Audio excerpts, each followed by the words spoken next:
بسم الله الرحمن الرحیم. الحمد لله رب العالمین والصلاة والسلام على اشرف الانبیاء والمرسلین سیدنا محمد وعلى آله وصحابته اجمعین. اما بعد، اللهم انا نسألك علما نافعا وعملا صالحا ورزقا طیبا. اما بعد، بینندگان عزیز و ارجمند شبکه جهانی نور، السلام علیکم و رحمت الله و برکاته.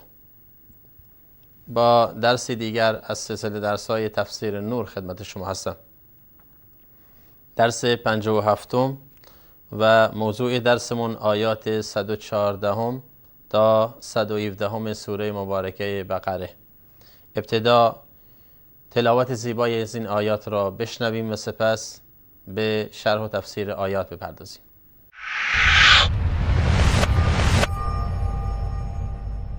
ومن أظلم ممن منع مساجد الله أن يذكر فيها اسمه وسعى في خرابها أولئك ما كان لهم أن يدخلوها إلا خائفين لهم في الدنيا خزي ولهم في الآخرة عذاب عظيم ولله المشرق والمغرب فأينما تولوا فثم وجه الله إن الله واسع عليم.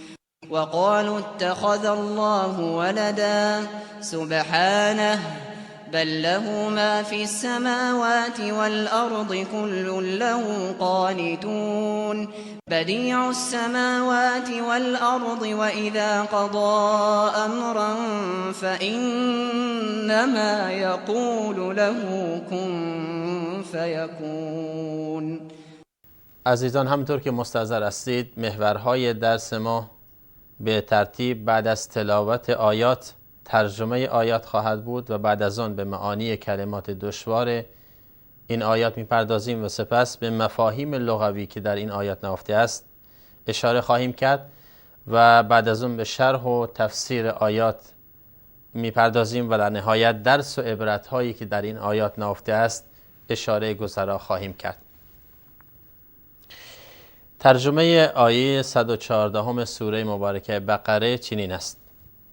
این آیه که با سخن حق تعالی چنین آغاز می شود که و من اظلم ممن منع مساجد الله ان یذکر فیها اسمه وسعى فی خرابها اولئک ما کان لهم ان یدخلوها الا خائفین لهم فی الدنیا خزی ولهم فی الآخرة عذاب عظیم. این آیه به ما میگوید که نیست ظالم تر از کسی که نگذارد در مساجد الله نام او برده شود و در ویرانی آن میکوشد یا بکوشد. اینان را شایسته نیست که بدان وارد شوند جز از روی ترس و با هراس. برای آنان در دنیا خواری و خفت و در آخرت عذابی بزرگ در پیش است. آیه 115 قرآن کریم در سوره مبارکه البقره: ولله المشرق والمغرب فأينما تولوا فثم وجه الله ان الله واسع علیم. مشرق و مغرب از آن الله است، پس به هر کجا رو آورید همانجا وجه الله یا قبله است. همانا الله گشایشگر و بسیار داناست. آیه 116: وقال الذين لا يعلمون لولا يكلمنا الله او تأتينا آية كذلك قال الذين من قبلهم مثل قولهم تشابهت قلوبهم قد بينا الآيات لقوم يوقنون. و نادانان گفتند الله، نه قبل از این آیه دیگه داریم فکر کنم. وقالوا اتخذ الله ولدا سبحانه بل له ما في السماوات والارض كل له قانتون. آیه 116. این آیه به ما میگوید و نادانان گفتند و قالوا اتخذ الله ولدا. کیا گفتند؟ حالا یهودی ها، نصرانی ها و همچنین مشرکین. هر کدوم در شرح و تفسیر به آن خواهیم پرداخت. و نادانان گفتند الله فرزندی را برگزیده است. قرآن می‌فرماید او پاک و منزه است از این نسبت، بلکه هرچی در آسمان ها و زمین است از آن اوست و هر کدام از این مخلوقات فرمانبر اویند. آیه 117 قرآن کریم می‌فرماید بدیع السماوات والارض، پدید آورنده آسمان ها و زمین است و چون بخواهد کاری را انجام دهد تنها به آن میگوید باش، پس بیدرنگ می شود. اذا قضا امرا فانما یقول له کن فیکون. این آیات را ما در قرآن کریم از آیه 114 تا 117 سوره مبارکه بقره با یک ترجمه روان گذراندیم. کلمات دشواری که در این سه آیه نهفته است شامل اظلمو هست و من اظلمو، یعنی و چه کسی ظالمتر یا ستمکارتر، صیغه مبالغه است. منع یعنی من کرد و باز داشت. سعی یعنی سعی کرد و تلاش کرد. خائفین ترس کنندگان یا کسانی که هراسانند، وحشت دارند. خزی یعنی خاری و ذلت و خفت. اینما یعنی هر کجا، هر سو و سمتی که باشید. تولو یعنی روی بگردانید. ثم، این ثم نیست، ثم به فتح ثا هست، به معنای هنالک، به معنای همانجاست. وجه الله، صورت و روی الله، که مراد در این آیه یعنی قبله. هر کجا که روی کردید همانجا خدای را خواهید یافت. واسع یعنی گشاده، حالا گشاده در رحمت یا گشایشگر در علم، در شریعت، در آسانگیری در دین، یا گشاده در وسعت علم، وسعت رحمت، وسعت لطف و عنایت به بندگان خودش. همچنین از معانی کلمات اتخذه هست، یعنی اختیار کرد و برگزید. سبحانه جمله اعتراضی هست در وسط عبارتی که میاد، به معنای پاک و منزه است یا پاک و منزه باد الله از آنچه که بدون نسبت میدهند، یا پاک و منزه است الله یا او حق تعالی از آنچه که به او به دروغ نسبت میدهند. قانتون فرمانبران، جمع قانت هست و اصل قانت هم یعنی قیام طاعت و بندگی که همراه با خشوع و تواضع باشه. بدیع یعنی به وجود آورنده از غیر نمونه یا نوع آفرین. قضا به معنای مختلفی در قرآن کریم داره که در اینجا به معنای اراده است. و اذا قضا امرا یعنی هنگامی خواست چیزی را، هنگامی که خواست و اراده کرد که چیزی را انجام بدهد، فانما یقول له. اما از مفاهیم لغوی که در جملات این سه آیه نهفته هست، زیباترین که از اول شروع میکنیم، و من اظلمو، چه کسی ستمکارتر و همچنین در کنار اون چی ظالمتر، یعنی هیچ ظلمی از این بدتر نیست. کدوم ظلم؟ کسی که حد که حرمت مساجد بکند و بخواد که ساختمان مسجد رو خراب بکنه، بنیان مسجد را ریشه‌کن بکنه، یا اینکه مسجد را در مسیر غیر رسالت خودش قرار بده، و هر دو شامل میشه. منع یعنی باز داشت. این ممانعت معانی و مفاهیم زیادی داره که انشاءالله در تفسیر این آیه ذکر خواهیم کرد. مساجد یعنی بعضی وقتها منع ممکن است که با قول باشه، بعضی وقتها ممکنه با دست باشه، بعضی وقتها حتی ممکنه با فکر و اندیشه باشد. مساجد الله، نیا کنید نسبت مساجد به الله خیلی در قرآن کریم پرمفهوم است. در سوره جن هم میخوانیم و ان المساجد لله فلا تدعوا مع الله احدا.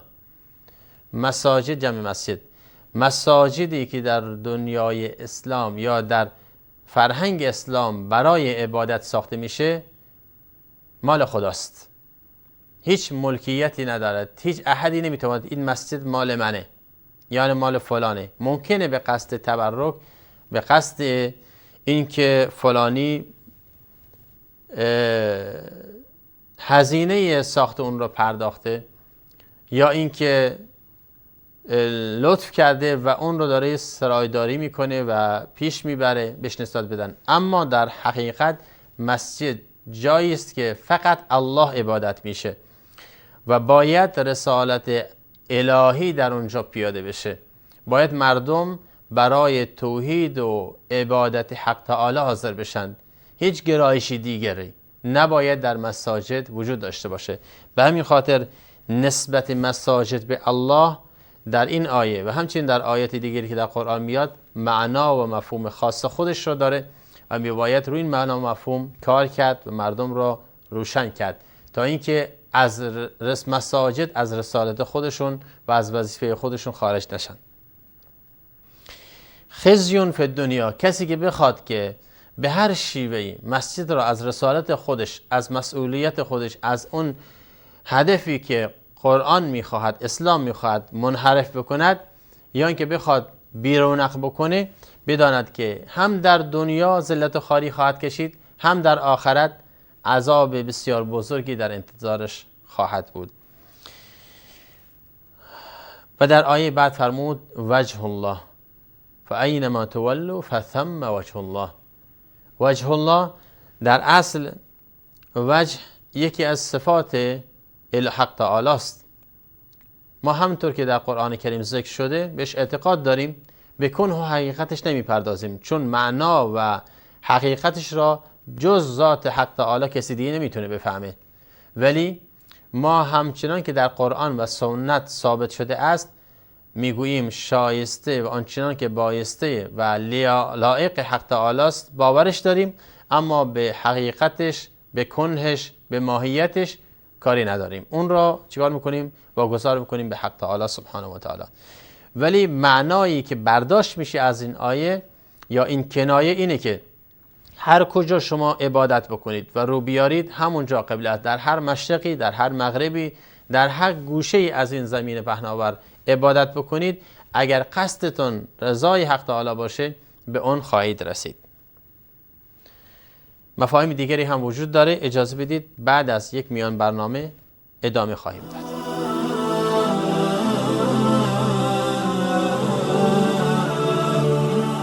إن هذا القرآن يهدي للتي هي أقوم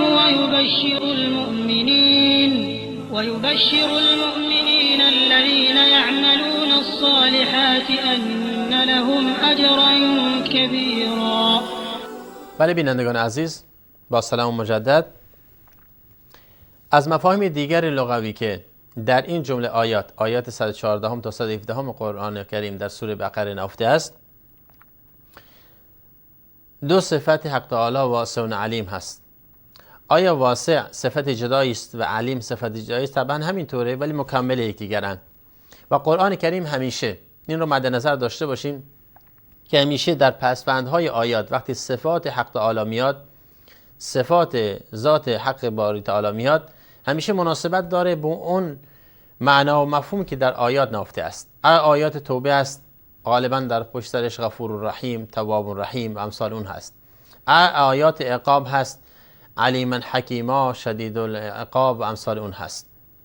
و در اینجا چون از وسعت رحمت الهی سخن میگوید که شما هر کجا که باشید وقتی بندگی خداوند عزوجل رو میخواد به جا بیارید، مهم نیست که قبلهتون به چه سمت باشه، پس بدونید که خداوند در همه جا وجود داره و همه جا شما را میبیند، به حال شما آگاست، به تصرفات و کردار شما آگاهی کامل داره. پس بنابراین واسع هست، یعنی چی؟ وسعت شامل و گستردگی کافی داره نسبت به دنیا، نسبت به عملکرد شما، و لطف و رحمتش اونقدر زیاد هست که شما را دوست داره و میخواد در هر حالتی که باشید او را عبادت بکنید. بنابراین بهتون سخت نگرفته. گفته هر کجا که باشید عبادت کنید، به هر سمتی که باشه عبادت کنید. حالا اگر نتونستید قبله واقعی را پیدا کنید مشکلی وجود نداره. به همین خاطر در نمازهای نافله در هنگامی که انسان، حالا خواهیم رسید در شرحش، این که انسان وقتی که بعد از تکبیر اگر سوار بر سواریش باشه، حالا میخواد این سواری هواپیما باشه یا اینکه کشتی باشه یا ماشین باشد، به هر سمتی رو بکنه خارج از مسیر قبله اشکال نداره و نمازش درسته. جمله سبحانه یک جمله دعاییه هست برای تنزیه حق تعالی سبحانه و تعالی از اون نسبت‌های ناروایی که مشرکین به حق تعالی میدن، به خصوص در اتخاذ ولد، در اینکه خداوند عزوجل خدایی نکرده والیاذ بالله اینکه چی اومده فرزندی را انتخاب کرده. خب این نسبت بسیار ناروایی است. یهودیان اینو گفتند، مسیحیان اینو گفتند، مشرکین اینو گفتند و قرآن بارها گفته سبحانه و تعالی عما یصفون. و در اینجا فرمود سبحانه یعنی چی؟ یعنی پاک و منزه باد. حالا این سبحانه خیلی زیباست که بدانیم از نظر مفهوم دقیق لغوی اوج مبالغه در تنزیه و تقدیس حق تعالی است. هم از نظر اینکه لفظ سبحان خودش به معنای تسبیح یعنی به عظمت یاد کردنه و هم از وجه صیغه آن وقتی که تسبیح آمده است به معنای چی؟ تفعیل هست و این شدت میگیرد، یعنی معناش پربارتر میشه. و از جهت دیگر این که وقتی به معنای مصدری اومد، سبحان اومد، نگفت که اسبحو، به معنای مصدری شاملتر و عامتر خواهد بود. پس بنابراین خود کلمه تسبیح از یک طرف و این که از باب تفعیل هست، تسبیح هست، و از باب دیگر این که به صیغه مصدریت آمده، سه تا تأکید بر تأکید بر تأکید در تنزیه و تقدیس ذات باری تعالی، در وحدانیت ذاتش، ذات اقدسشه. و همچنین کلمه قانتون، کل له قانتون، این گونه نیست که شما میپندارید آن کسانی که نسبت ناروا به حق تعالی دادن در اتخاذ ولد یا اینکه فرزندی را انتخاب کرده. قرآن میگوید که هر چیزی که در این دنیاست همه مطیع و فرمانبر حق تعالی هستند. همچنین که در سوره آل عمران هم به این آیه به این مفهوم اشاره دارد، میفرماید وله اسلم من فی السماوات والارض طوعا و کرها و الیه یرجعون. وله اسلم، هر چیزی که هست در آسمان ها و زمین، چه خواسته و چه ناخواسته، همه چی هستند مطیع و تسلیم امر حق تعالی هستند و از او فرمانبری میکنند و به سوی هم باز میگردند. و جالب اینجاست که بدونید قانت برای عاقل به کار برده میشه، چون قنوت همیشه چی میخواد؟ اراده و تصمیم میخواد. و انسانی میتونه قانت باشد کسی که با اراده همیشه به خواست خودش مطیع و فرمانبری بکنه از روی تواضع، خشوع و خضوع. ولی حق تعالی میخواهد فراتر از این بگوید که نه تنها عقلا بلکه غیر عقلا هم چی هستند؟ آنهایی که بیجان هستند، جامدات هم تسلیم امر حق تعالی هستند. و این در اسلوب بیانی لغت عرب بهش میگن از محاسن بیان، اونجایی که جمع عقلا غلبه میکند بر جمع همگان. و این یک شیوه زیبایی است در زبان عربی که کاربرد زیادی در قرآن کریم هم داره. خب اگر بخواهیم که به شرح و تفسیر مختصری از این سه آیه بپردازیم، میتونیم از اینجا شروع کنیم که قرآن کریم فرمود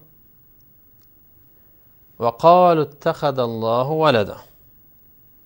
اگر که به آیه 114 بله و من اظلم ممن منع مساجد الله، چه کسی ستمکارتر، ظالمتر از اونی که مساجد الله را از این که درش ذکر خدا بشه، ذکر خود الله بشه، اون مساجدی که مال الله و برای الله بنیان شده است، کدوم مسجد و چه کسانی بودن که اینها کار کردن، ابن کثیر رحمت الله علیه دو قول ذکر میکنه. عده مفسرین بر این هستند که منظور مشرکین عرب بودند که پیامبر صلی الله علیه و سلم را و پیروانش را از مسلمانان باز داشتند که در مسجد الحرام عبادت بکنند و به نیایش بپردازند و ذات حق تعالی را به توحید و بندگی بخوانند و این ظلم ستم سنگینی بود و در عکسش اومدن چیکار کردن؟ ترویج بت پرستی دادن، خرافات دادن و خودشون رو بر حق میدانستند و پیرو ابراهیم خلیل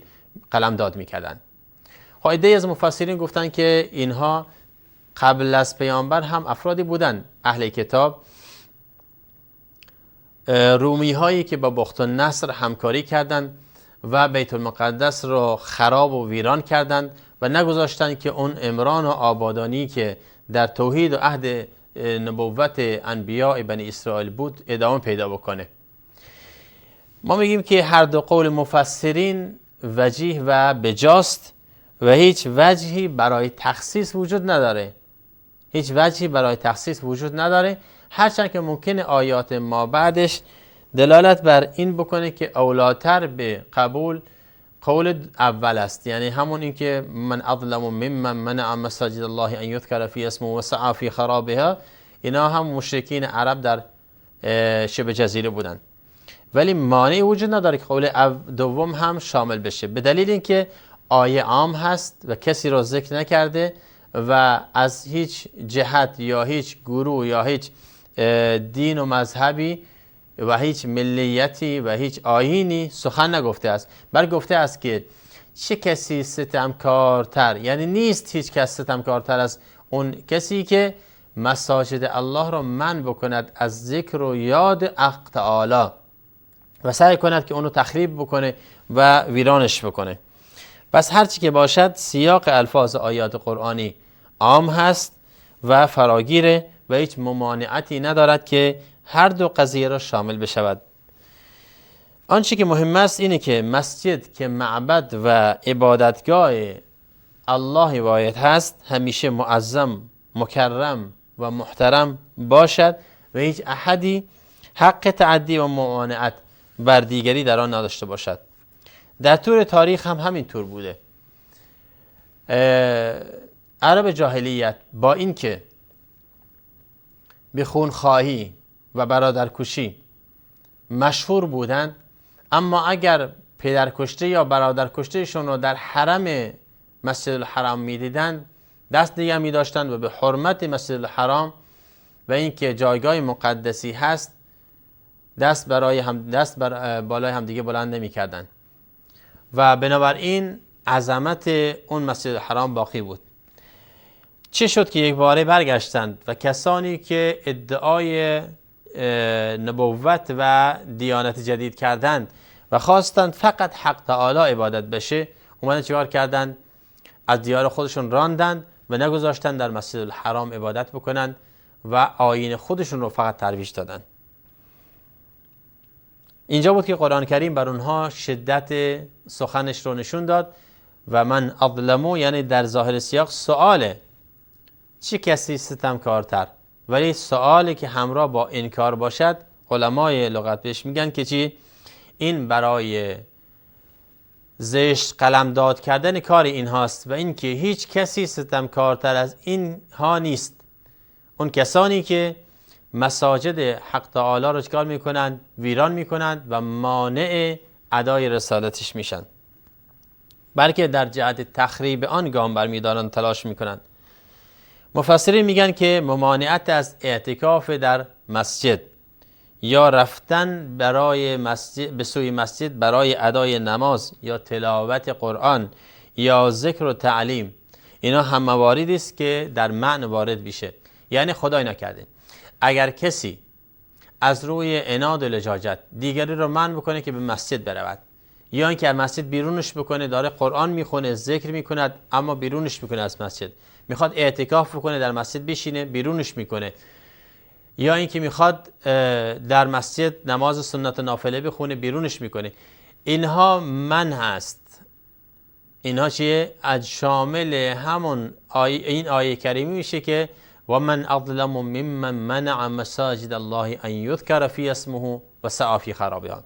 قول سعی فی خرابها یه پله بالاتر هست و دایره وسعتش بیشتری از اون زشتی و شناعت کاری که داره انجام میده. یعنی ممکن انسان‌هایی نه تنها این ممانعت به وجود بیارن، بلکه سعی و تلاششون در این باشه که با کارهای دیگه مردم را از نماز، از عبادت، از رفتن به سوی مسجد باز دارن.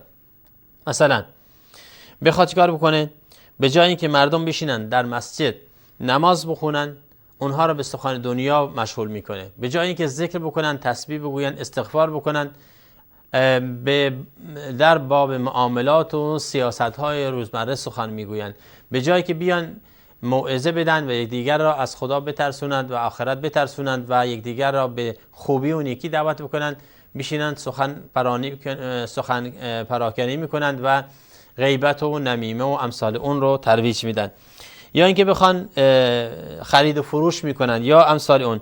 یا اینکه به جای اینکه مسجد جایگاه نمازهای سنت و فریضه پنجگانه و نماز جمعه و نماز اعیاد باشه، میاد چیکار میکنند؟ مناسبت‌های ملی و سالگردهای ملی را در اونجا برگزار میکنند. یا اینکه در اونجا آهنگ و موسیقی و امثال اون ترویج میدن. همه اینها چیه؟ سعی فی خرابه ها است. یعنی چی؟ یعنی اونهایی که حتی لحظاتی در زندگی روزمرهشون سعی کردن به سوی مسجد بیان و در اونجا آرام بگیرن، اومدن جهت و مسیر رسالت مسجد رو عوض کردن، که همه اینها موارد غیر شرعی است و باید مسجد رو از آن دور نگه داشت. کیفر و عقاب بی احترامی و حد که حرمت مسجد اونقدر سنگینه که قرآن در این آیه میفرماید هیچ کسی ظالمتر و ستمکارتر از این انسان نیست. پس بنابراین انسان باید مواظب رفتار و کردارش و تصرفاتش، حتی اون انسان مسلمانی که داره به سوی مسجد میاد. نگاه کنید، رفتن به سوی مسجد عبادت است، ولی اگر بعضی وقتها رفتن به سوی مسجد باعث فتنه بشود، نرفتنش بهتره. مثال میزنم، در سنت مطهره از رسول اکرم صلی الله علیه و سلم داریم که کسی که پیاز بخوره یا کرات بخوره، پس به سوی مسجد ما نیاد، به سوی مصلا نیاد، بشینه تو خونش نماز خودش اونجا بخونه. چرا؟ فرمود رسول اکرم صلی الله علیه و سلم فرمود که همون گونه که برادران مسلمان از این بو بعدشون میاد، ملائکه هم چیا میشن؟ مورد اذیت آزار قرار میگیرن. پس بنابراین نگاه کنید، شخص مسلمان هست اما به خاطر بوی بد دهانش ممکن اگر در صف نماز بیسته باعث اذیت آزار سایر مسلمان ها و نمازگزاران بشه و باعث اذیت آزار ملائکه و فرشتگانی بشه که در صف نماز حاضر میشن، پس نیومدنش بهتره. این فقط با خوردن یک گیاه حلالی که برای نماز جماعت کراهت داره. حالا اگر زمانی برسه که انسانی اونقدر قلدر باشه که وقتی اومد به مسجد دیگران بترسن ازش، یا اینکه بخواد به دیگران پرخاش بکنه، یا به بچه ها بزنه، یا اینکه امر و نهی بکنه، یا اینکه الی آخره، یا اینکه حرف مردم رو در بیاره، غیبت بکنه، نمامی بکند الی آخره، مسلما این کارها بسیار زشت است و باعث میشه که انسان مسجد رو از اون قدسیت، از اون طهارت، از اون پاکی که هدف اسلام هست منحرف بکنه. در حالی که ما باید همه سعی داشته باشیم از اون انسانی که به سوی مسجد حرکت میکنه در خونش خودش رو مطهر میکنه، وضو میگیرد، لباس تمیز میپوشه، از خوشبو و عطر استفاده میکنه تا اینکه وقتی به سوی مسجد میره دیگران در کنارش با رضایت خاطر و خوشنودی تمام در کنارش بیستن و افتخار کنن که در کنار فلانی ایستادیم که نماز خوب میخونه، بوی خوشم ازش میاد. ادامه تفسیر این آیات رو یه ذره طولانی شد، در درس آینده ادامه خواهیم داد. و صلی الله تعالی و سلم علی نبینا محمد و آله و صحبه اجمعین و الحمد لله رب العالمین.